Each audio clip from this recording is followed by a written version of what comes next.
On our topic today, Nigerian President Muhammadu Buhari begs Nigerian youth, Peter Obi, and most especially the new movement, Obedient to Youth, to pardon him if he had ever hurt any of them. Also, he said, I can't wait to go home. Nothing will stop May 29th handover. President declares, and thanks for Nigeria for tolerating him for 8 good years. Okay, to the full details, let's roll it.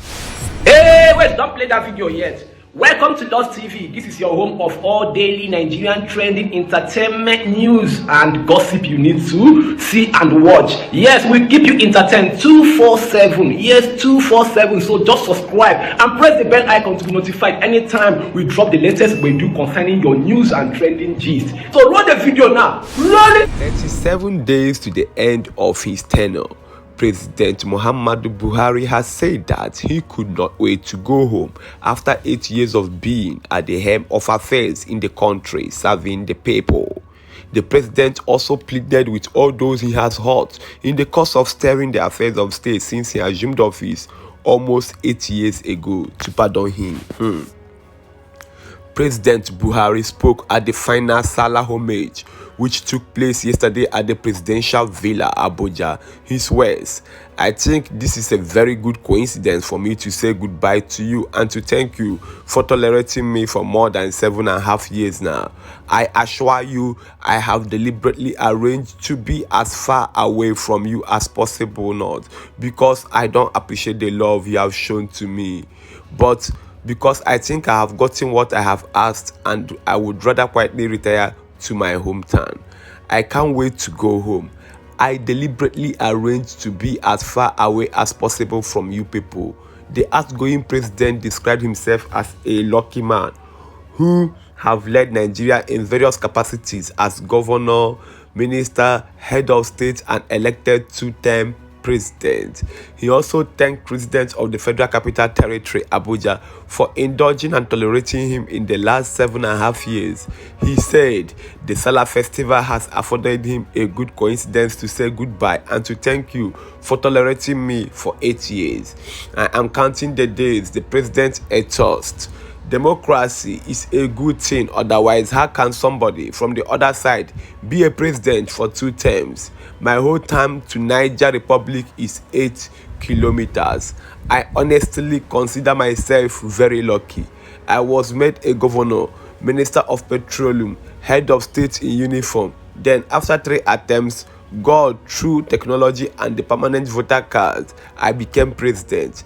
I tried 2007, 2011 and 2015 and ended up at the Supreme Court 3 times. The president chided those who claim that they cannot get justice at the court, recalling that all Supreme Court justices in all of the election cases he took to court were Muslims from the north, and yet he lost, saying, thanks to technology and the PVC, which made it possible for him to be president in 2015. The president added, having been a governor, minister, and the president twice, I think God has given me an incredible opportunity to serve as your president, and I thank God for that. So please, whoever feels I have done wrong to him, we are all humans. There is no doubt I hurt some people and I wish you will pardon me, and those that think I have hurt them so much, please pardon me. The president, who also spoke with the newsmen shortly after observing the Eid prayer, said the future of democracy as a system of government is bright, adding that as he prepares to leave office in a little over a month, he feels satisfied and duly assured that Nigerians will defend the system against all threats. Nigerians appreciate the stability of democracy. The outcome of the election, in which more than 10 governors failed to make it to the Senate, sent a clear message that ordinary Nigerians know the power of their votes and how to use it. Nigerians cherish democracy. They have shown their love for it and will defend it against real or perceived threats. They will continue to vote one way or the other depending on their preferences. He stated.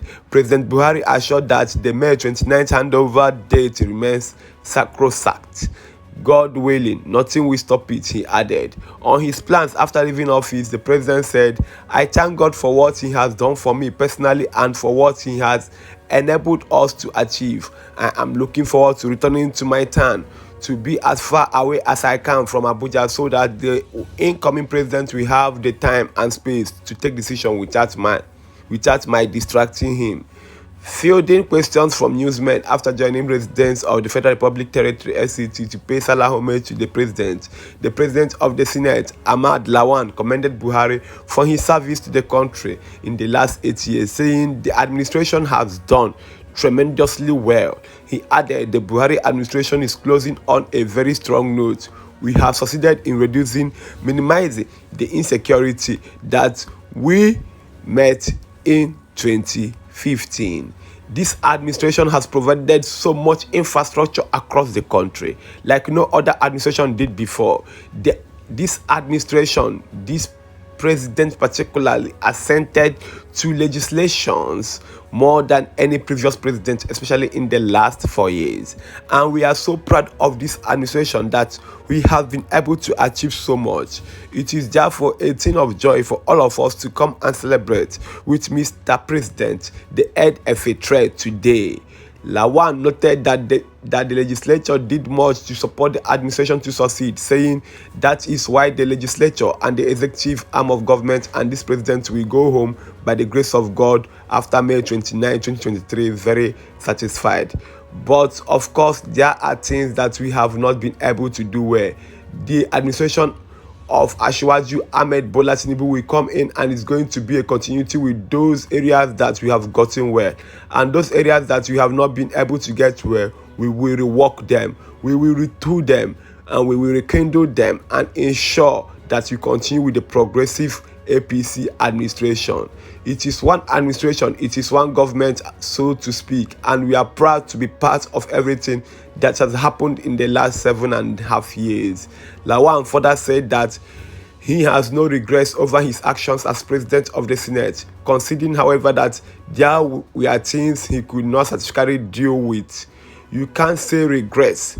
We can only say there are things that we have not been able to satisfactorily deal with, and that is natural because one, we don't have sufficient funds, two, as human beings, and there are areas that naturally whatever you do you may not get it right, but it's for us to identify those areas, go back and rework them, and as this administration winds up, a new one, an APC administration is coming in to take over, and by the grace of God we will have a National Assembly that is also a progressive Congress. So we will continue to work on those areas that we need to improve. So I'm going to talk about what areas because the time we have here is very limited. I am not going to talk about what areas because the time we have here is very limited. Sorry. He said the ruling APC must cut the opposition political parties in the formation of the leadership of the parliament to ensure stability. I don't ever think the opposition should be pushed away. I don't believe in that. I only believe in the very bipartisan chamber because it is more productive, Lawan said. The lawmaker, however, downplayed insinuations that the opposition members could spring a surprise and sweep various positions in the configuration of the 10th National Assembly. He acknowledged that parties other than the APC would have a strong presence, but noted that I don't think opposition parties are planning to usurp because it is presumptuous that the APC will not be a united party. He added, APC is a united party and the opposition party will simply work with the APC majority for us to have stability because there is no way an opposition will decide who should be the Senate president, who should be the speaker. It is our party and other leaders that will decide which zone or whoever, and the rest of us in the party will key in, and of course the opposition would have no option but to support. I don't see anything wrong in the opposition talking to us or we talking to the opposition to ensure that we are on the same page because we need opposition to ensure that we get most of our constitutional amendments when the time is right. But you need 73 senators at least for you to have any constitutional amendment, so you would need opposition. That's why it is very, very critical. It is very essential that you work with opposition right from the beginning. Don't ever think the opposition should be pushed away. I don't believe in that. I only believe in the very bipartisan chamber, because it is more productive, it is more stable, it is calm, and gives you the kind of outcome that you will never get with a very rancorous chamber. And I have seen it. We have done it. Asked whether he would heed calls from some quarters to recontest the Senate President position in the next assembly, Lawan said, "I'm not here to answer whether I'm running for Senate President or not." In his remarks, Minister of the Federal Capital Territory Mohammed Bello noted that in few weeks, President Buhari would conclude a very successful tenure with tremendous infrastructure transformation in the FCT. On his part, Chairman of Christian Association of Nigeria FCT chapter, Reverend Timothy Amakon, thanked God for using Buhari to transform the nation as well as to maintain peace and development of the country, while praying God to continue to strengthen him even after he leaves office to continue to play the role of an elder statesman. The cleric also prayed that God would help the incoming administration to continue the works President Buhari administration begun. Executive Director Ahibia Foundation Adeyemi Fawood said that Christians and Muslims live peacefully in the FCT and commended the cordial relationship between them.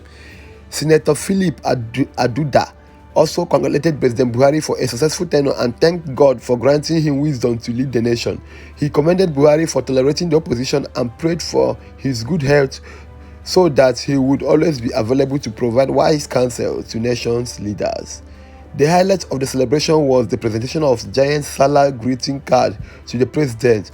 Other notable personalities present during the occasion were Vice President Yemi Oshibajo, Secretary of the Government of the Federation, Boss Mustapha, Chief of Staff Professor Ibrahim Gambari, service chiefs, cabinet members, presidential aides, traditional rulers, and the business community, among others. Meanwhile, the People's Democratic Party (PDP) has charged Nigerians to use the occasion of the successful completion of the Ramadan to pray and work towards the entrenchment of justice, equity, fairness, and governance in the country. It noted that the Holy Ramadan offers Nigeria the divine opportunity for serious introspection, especially on issues of fear of God, integrity, accountability, adherence to set rules and constitutional order, as well as respect for the rights, personal freedom, and will of citizens in a democratic setting. In a statement by its National Publicity Secretary Debo Olabunga, the PDP said Nigerians, especially leaders, must reflect on the essence of Ramadan and use the occasion to reawaken the virtues of selflessness, honesty, self-restraint, fair-mindedness, mutual respect, forgiveness, love, and compassion for one another without regards to ethnic, sectional, religious, or partisan consideration, stressing that this is the only way to achieve the much desired political, stable, and economically viable nation. The PDP said it was deeply saddened that a time such as this, Nigerians were still under siege by terrorists and subjected to a life of fear, misery, anguish, abject poverty, and excruciating economic hardship occasioned by the inexcusable misrule of incompetent, insensitive, heavily corrupt, and manipulative leadership in the last 8 years. It is more saddening that efforts by Nigerians to instill a purposeful, honest, and responsible leadership is being sabotaged by oppressive forces desperate to impose themselves against the will of the people, the statement added.